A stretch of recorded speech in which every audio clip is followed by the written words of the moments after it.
नमस्कार दोस्तों, मैं आपका दोस्त मोनू कुमार। मेरे दोस्त, आज हम और आप सभी लोग फोर्सेज को बिल्कुल आसान भाषा में समझेंगे।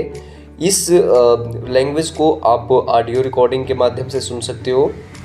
और अगर आपने इस ऑडियो रिकॉर्डिंग को सुन लिया तो मैं वाकई में बता रहा हूँ मेरे दोस्त, हर एक सवाल का जवाब आपके फोर्सेज से रिलेटेड जो भी कुछ है सब कुछ टोटल A to Z मिल जाएगा आपको। कि लोग सबसे बड़ा सवाल यही करते हैं कि लोग फोर्सेज है क्या।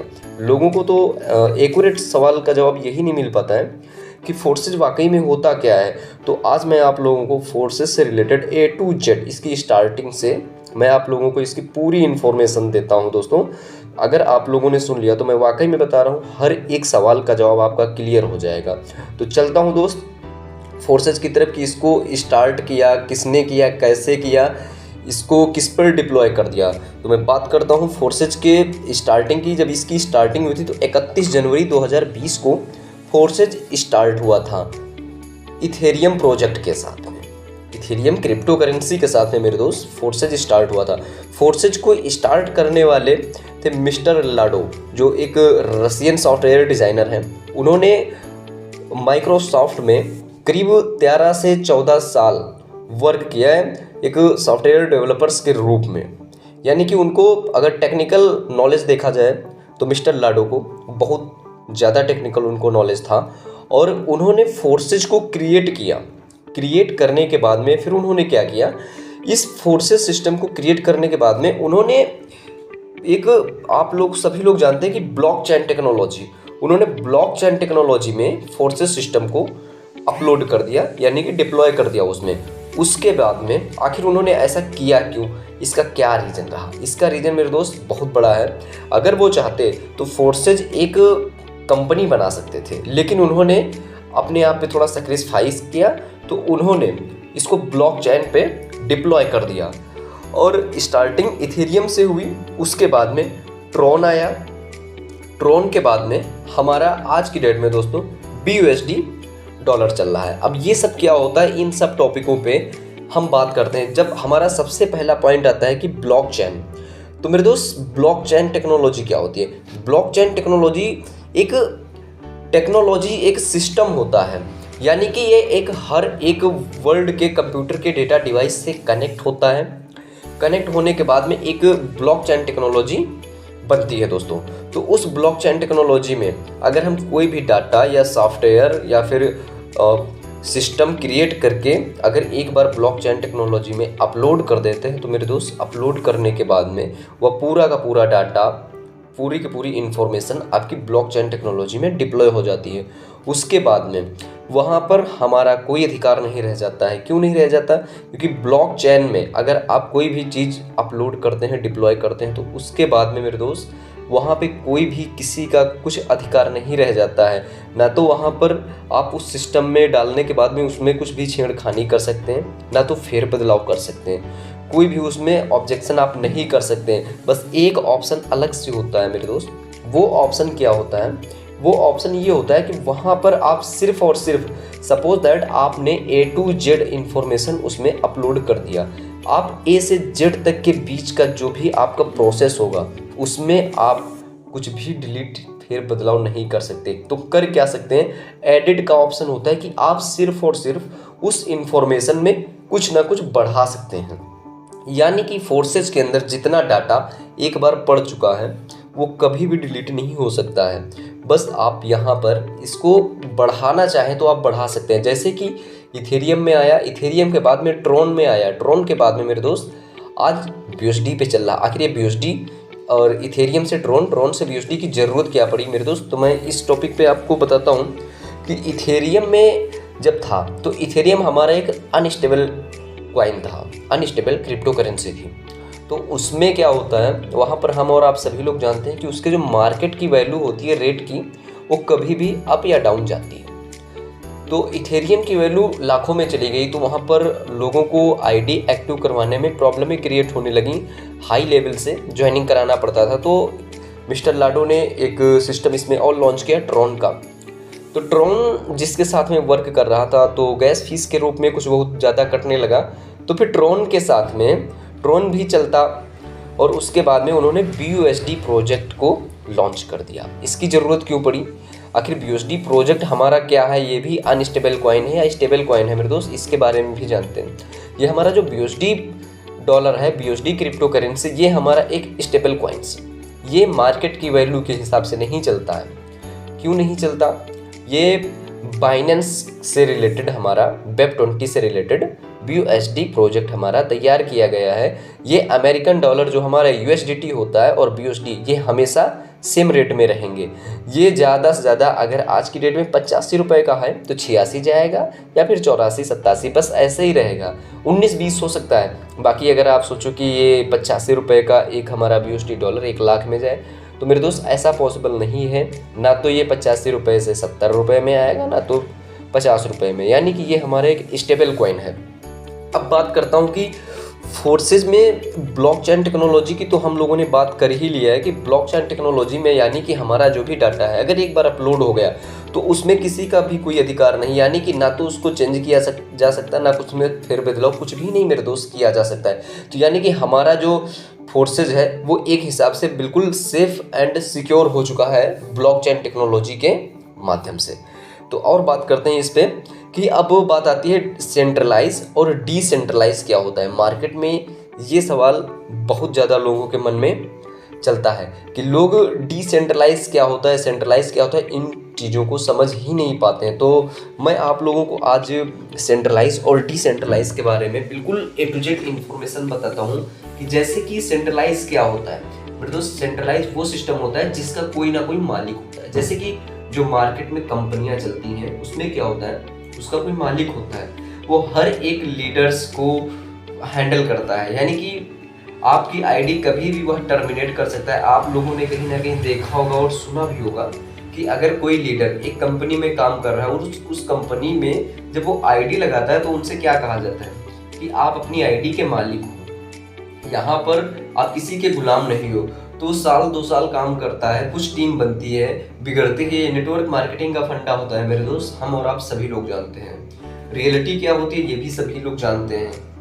तो वहाँ पर क्या होता है, तो जो हमारी आईडी वहाँ पर जब लगती है, लगने के बाद में हम दूसरी कंपनी के ऊपर ज्वाइन करते हैं, हमारे सिस्टम के लीडर्स को, कंपनी के लीडर्स को पता चलता है, MD CMD डायरेक्टर को पता चलता है। तो वहाँ पर क्या होता है, वहाँ पर वो लोग हमारी आईडी को टर्मिनेट कर देते हैं, यानी कि बैन कर देते, बंद कर देते हैं हमारी आईडी को। अब आप सोचो, हम जब स्टार्ट किया था सेंट्रलाइज सिस्टम में तो वहाँ पर क्या कहा जाता था कि आप अपनी आईडी के मालिक हो।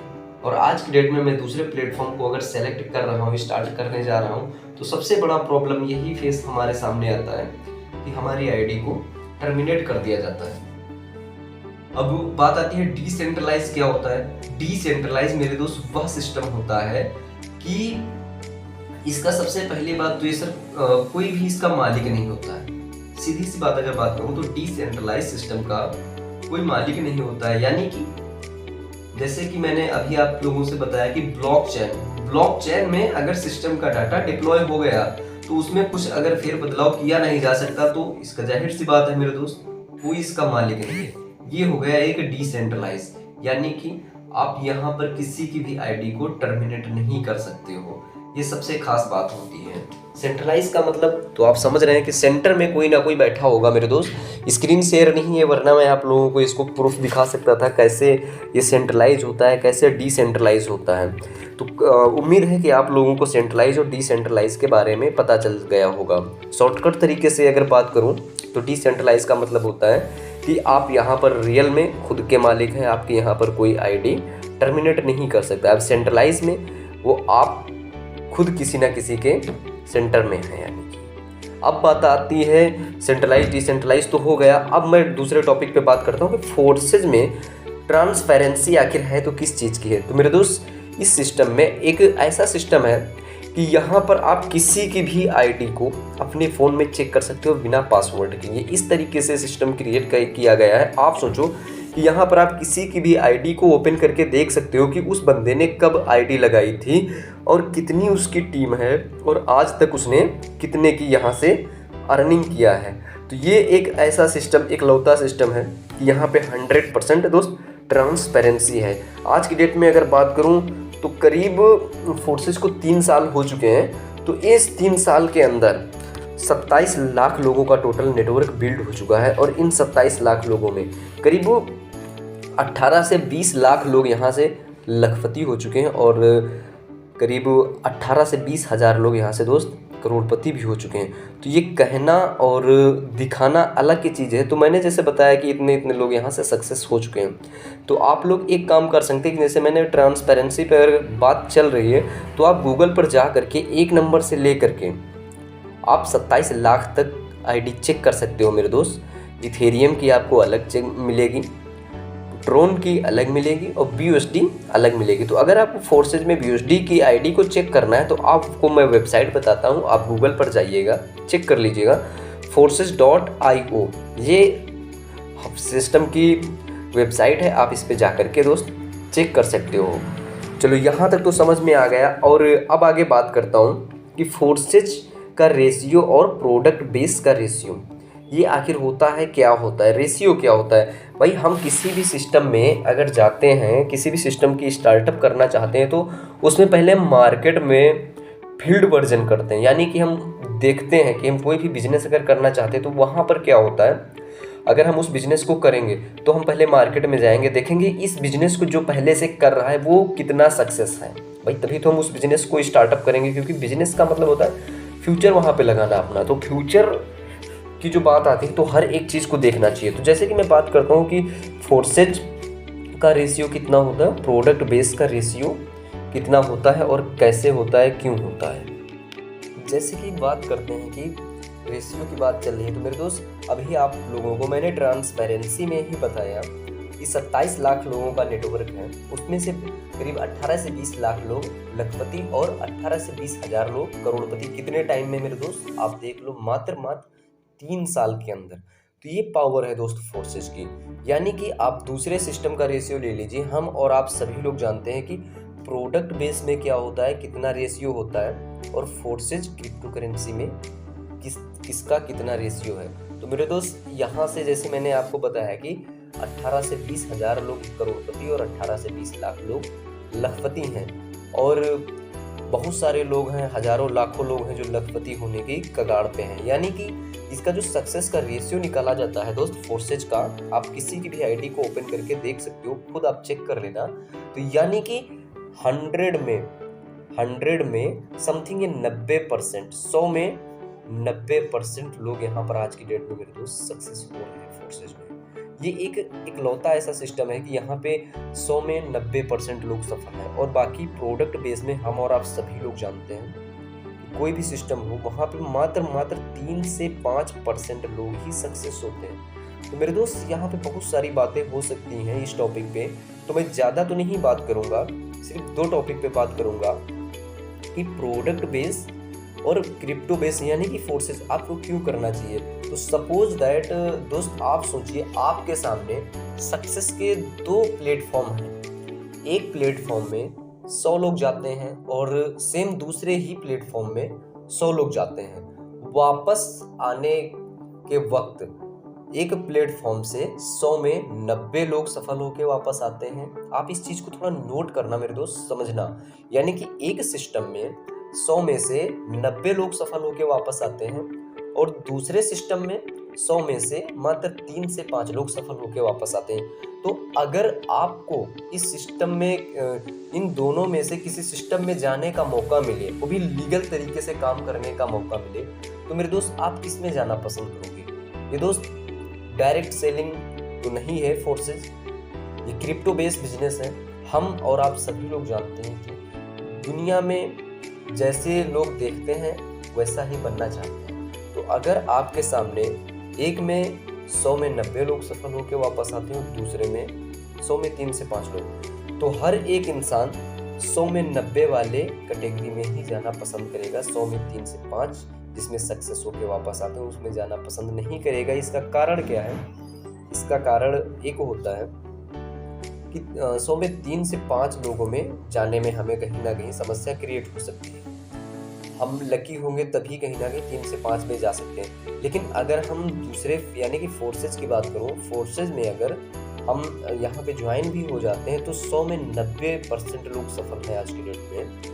तो कहीं ना कहीं हमारा भी यहाँ पे चांस ज़्यादा हो सकता है, हम भी कहीं ना कहीं यहाँ पर सक्सेस हो सकते हैं। दुर्भाग्य उन्हीं लोगों का होगा जो 8 से 10% लोग यहाँ पे पैसा नहीं कमा पाते हैं। इसका कारण कोई भी हो, कुछ भी कारण हो सकता है, लेकिन बाकी के लोग यहाँ से पैसा कमा जाते हैं मेरे दोस्त। अब जो है हमारा मेन क्वेश्चन क्या आता है मार्केट में, लोग बोलते हैं कि फोर्सेज में हम ज्वाइन करेंगे तो हमें मिलेगा क्या।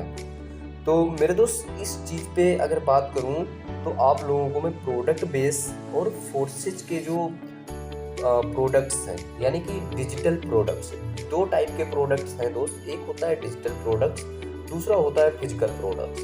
तो हम लोग जिस प्रोडक्ट पे काम करते हैं वो होता है डिजिटल प्रोडक्ट्स। फिजिकल प्रोडक्ट्स क्या होता है, वो होता है मेरे दोस्त प्रोडक्ट बेस कंपनी का। वो कैसे कि इस चीज़ को थोड़ा समझने के लिए हमें और थोड़ा बेस में जाना पड़ेगा। तो चलो मैं बात करता हूँ कि प्रोडक्ट बेस में सपोज दैट 100% पे किसी की ज्वाइनिंग होती है। अब कितने से होती हो ये चीज़ मायने नहीं रखता है। मैं सपोज करता हूँ 10,000 रुपये से प्रोडक्ट बेस में एक पैकेज होता है जो सेलेक्ट करके ज्वाइनिंग होती है। तो यानी कि इसको 100% रख लेता हूँ मेरे दोस्त। अब बात करता हूँ कि इस 100% में कंपनी में कितना खर्चा जाता है और प्रोडक्ट का कितना खर्चा जाता है। हर एक चीज़ से इस सवाल का जवाब आसानी से मिल जाएगा।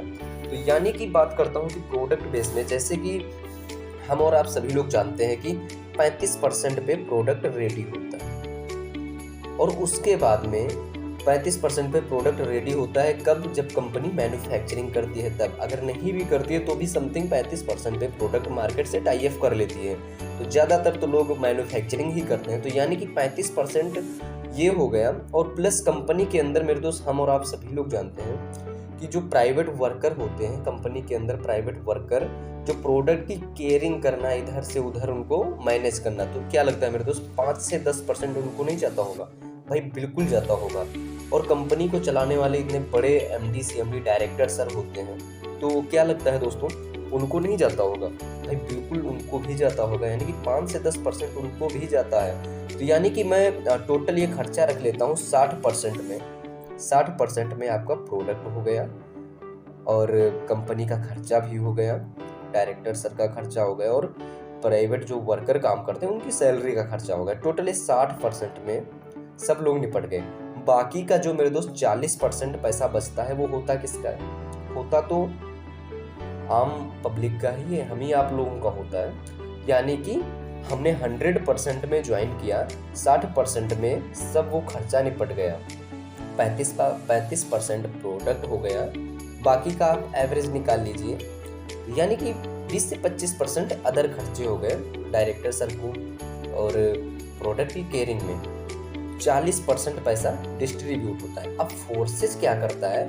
फोर्सेज में सपोज दैट आपने 100% से यहाँ पे ज्वाइन किया, तो 100% में ज्वाइन करने पर विद इन सेकेंड के अंदर ये 100 का 100% पैसा डिस्ट्रीब्यूट हो जाता है, यानी कि बट जाता है आपकी टीम में, आपके अपलाइन में, आपकी डाउनलाइन में, आपकी क्रॉस लाइन में, A to Z कहीं भी बट जाता है। अब बात आती है क्रॉस लाइन की, तो क्रॉस लाइन की तो बात यहाँ पर दोस्त नहीं करूँगा। इसके लिए आप प्लान समझेंगे तब कहीं ना कहीं समझ पाएंगे कि इसके फोर्सेस के अंदर 4 प्रोग्राम्स होते हैं। तो क्रॉस लाइन से अर्निंग हमें कैसे होती हो, अगर अर्निंग होती है तो डिस्ट्रीब्यूट भी होता है।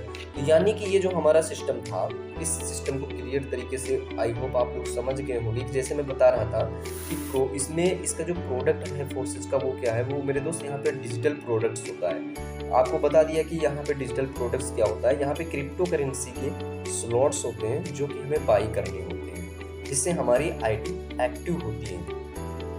ओके मेरे दोस्त, और बात करता हूँ कि जैसे मैंने बताया कि प्रोडक्ट बेस्ड कंपनी में हम लोग 100% पैसा देते हैं, तो उसमें से 60% जो है प्रोडक्ट का खर्चा और अदर खर्चे हो जाते हैं। बाकी का जो 40% बचता है वही हम और आप लोगों में बटता है। फोर्सेस क्या करता है? फोर्सेस पूरा का पूरा 100% पैसा बांट देता है। क्यों बांट देता है? भाई यहाँ पे ना तो कंपनी का कोई मालिक है, ना तो यहाँ पर कोई इसका प्राइवेट वर्कर है, ना इसका कोई बैंक अकाउंट है, ना मेरे दोस्त इसका कुछ है। तो यानी कि यहाँ से सक्सेस का राज और पता चलता है कि भाई हम और आप सभी लोग जानते हैं जहाँ पे पैसा ज़्यादा डिस्ट्रीब्यूट होगा, यानी कि ज़्यादा बटेगा, वहीं पर तो लोगों को ज़्यादा मिलेगा। अब जिस सिस्टम में ज़्यादा पैसा बढ़ रहा है, यानी कि पूरा एक सिस्टमैटिक तरीके से पैसा बढ़ रहा है, ये भी नहीं कि 100 रुपया लिए आपको 500 बांट रहे भाई। 400 रुपये सिस्टम कहाँ से लाएगा? 100 लिया तो 100 का 100 ही बांट रहा है। वो तो चलो समझ में आता है, लेकिन बहुत तरीके से मार्केट में कंपनियां आती हैं जो लोगों के साथ में स्कैम करती हैं, लोगों को फंसाती हैं। लेकिन फोर्सेज ऐसा नहीं है, 100 का 100 पैसा डिस्ट्रीब्यूट करता है विद इन सेकेंड के अंदर। तो मेरे दोस्त, आज का जो टॉपिक हमारा था कि फोर्सेज क्या है, फोर्सेज कैसे काम करता है, फोर्सेज में क्या होता है, ब्लॉकचेन क्या होता है, सेंट्रलाइज डिसेंट्रलाइज क्या होता है, इसकी ट्रांसपेरेंसी क्या होती है, फोर्सेज का रेशियो और प्रोडक्ट बेस का रेशियो, और मेरे दोस्त फोर्सेज में प्रोडक्ट्स क्या होते हैं, इन सब टॉपिक्स पे मैंने आप लोगों से बातचीत किया है। तो आई होप अगर आप लोगों को ये सब कुछ समझ में आ गया हो तो आप भी कहीं ना कहीं और ये इन्फॉर्मेशन लोगों को शेयर करिए ताकि लोग भी जागरूक हों और अपना भविष्य सिक्योर करें फोर्सेज में। यहाँ पे 100% में 95 से 97% लोग 90% लोग यहाँ पे सक्सेस हैं आज की डेट में, और हो भी रहे हैं। तो मेरे दोस्त, आज बस यहीं तक रहते हैं, मिलेंगे फिर कभी नेक्स्ट टॉपिक्स पे, अच्छे टॉपिक्स पे बात करता रहूँगा आप लोगों से। तो अगर ये इन्फॉर्मेशन आप लोगों को समझ में आई हो तो अपने लीडर्स को शेयर करें। ओके, थैंक यू मेरे दोस्त।